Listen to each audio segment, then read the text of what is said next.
Good afternoon. My name is Jose Sensei, and I'm going to be talking about GMO use in food. So, first of all, what are GMOs? GMOs are genetically modified organisms. What this means is scientists combine the DNA of one organism and implement it to the DNA of another organism to attain a specific trait, whether that be making the crop bigger or being resistant to certain pesticides.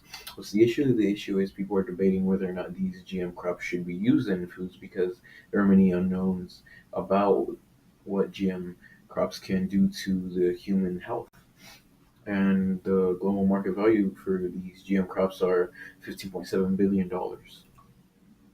So many Asian countries such as India, China, the Philippines, and Vietnam accept GMOs.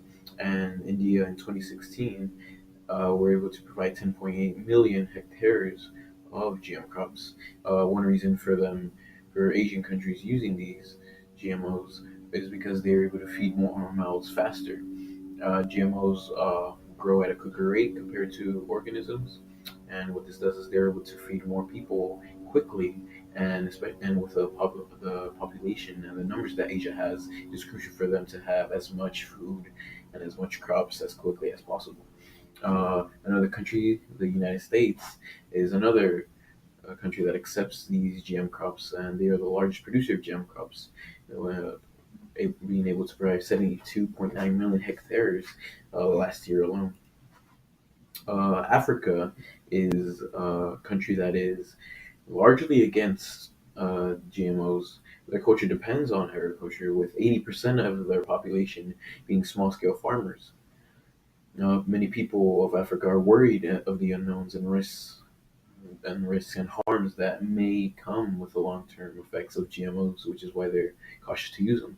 And uh, with the implementation of GMOs, that means more corporations, maybe less, will arise from it, which means small scale farmers will be driven out, and Africa will also have less trade partners in Europe because Europe has many countries that have bans on GM crops, which means that Africa would lose some potential trade partners. So comparing them, on the pro side, farmers are able to save money because if certain crops are resistant to pesticides, they're able to afford less of that, which means save more money.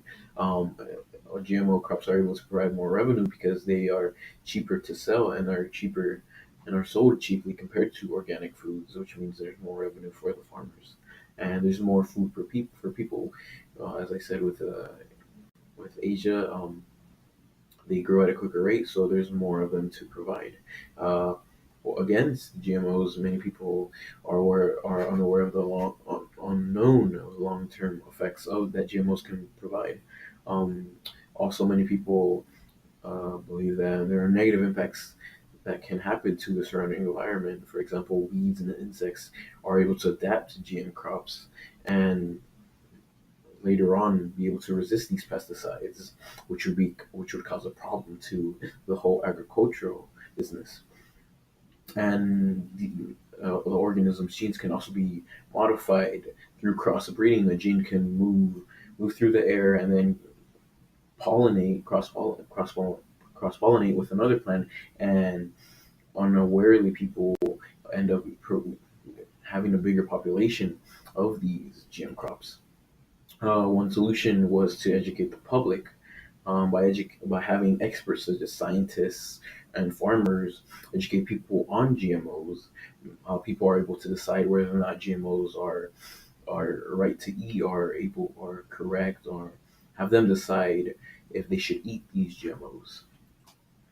Other solutions that teammates came up with, one was to make organic food cheaper. By making organic food cheaper, it would it would cause competition between corporations that create GMOs.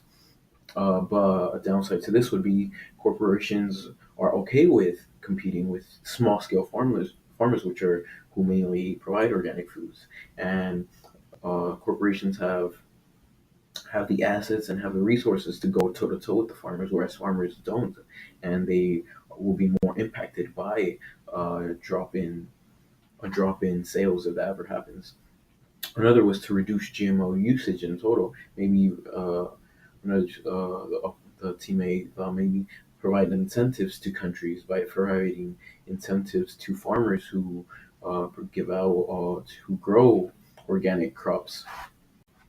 Uh, Also was to also penalize companies uh, that provide and grow GMO crops. So what this does is these corporations are billions of millions, if not billions of dollars. So they'd be able to recuperate their money back just by selling their GMOs, even if they are feed in a certain amount.